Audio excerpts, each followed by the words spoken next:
इनको जाना चाहिए, इन्हें तो ईडी तो पूछती रहेगी आपसे। भाई ईडी के पास जहां तक मुझे जानकारी है, मैंने कुछ ये जितने अधिवक्ता है, लॉयर्स हैं, उनसे भी बातचीत टेलीविजन पे और जगहों पे सुनी है कि ईडी अगर आपको बुलाता है तो आपको जाना पड़ता है। दिल्ली शराब घोटाला मामले में एक बार फिर ईडी ने केजरीवाल को समन जारी किया है और उन्हें 18 जनवरी को ईडी के सामने पेश होने को कहा गया है। प्रवर्तन निदेशालय की ओर से केजरीवाल को शराब नीति मामले में भेजा गया ये चौथा समन है।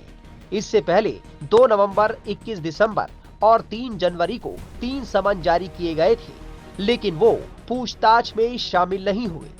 अब ये देखना होगा कि अरविंद केजरीवाल इस चौथे समन के बाद ईडी के सामने पेश होते हैं या नहीं। ईडी के लगातार समन जारी करने के बाद आम आदमी पार्टी दावा कर रही है कि ये सारी प्रक्रिया अरविंद केजरीवाल को गिरफ्तार करने के लिए की जा रही है। ईडी उन्हें पूछताछ के बहाने बुलाकर गिरफ्तार करना चाहती है। आपका कहना है कि अगर ईडी को पूछताछ करनी है तो वो अपने सवाल लिखकर केजरीवाल को दे सकती है। इस बीच कांग्रेस नेता संदीप दीक्षित ने केजरीवाल को ईडी के सामने पेश होने की सलाह दे डाली है। पता ही था कि आएगा, और मेरा तो ये भी व्यक्तिगत रहा है कि इनको जाना चाहिए, इन्हें तो ईडी तो पूछती रहेगी आपसे। भाई ईडी के पास जहां तक मुझे जानकारी है, मैंने कुछ ये जितने अधिवक्ता है, लॉयर्स हैं, उनसे भी बातचीत टेलीविजन पे और जगहों पे सुनी है कि ईडी अगर आपको बुलाता है तो आपको जाना पड़ता है।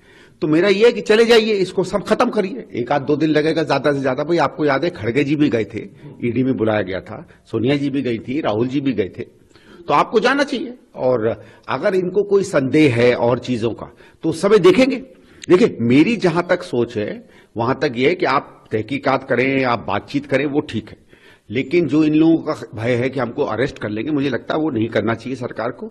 आपको लगता है आगे चल के कि आपके पास केजरीवाल के खिलाफ सबूत हैं, आप उनके खिलाफ केस करना चाहते हो, वो अलग बात है, लेकिन किसी चुने हुए मुख्यमंत्री के साथ उस तरीके का व्यवहार करना मेरे हिसाब से तो अनुचित होगा।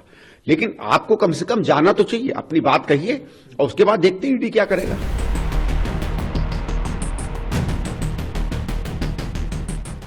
दिल्ली के पूर्व उप मुख्यमंत्री मनीष सिसोदिया शराब घोटाले में पहले ही जेल में बंद हैं। इसके अलावा आप सांसद संजय सिंह भी जेल में हैं और अब केजरीवाल ईडी के रडार पर हैं और वो ईडी की जांच से बचते दिख रहे हैं। अब देखना होगा कि केजरीवाल 18 जनवरी को ईडी की पूछताछ में शामिल होते हैं या नहीं। टाइम्स नाउ नवभारत डिजिटल की रिपोर्ट।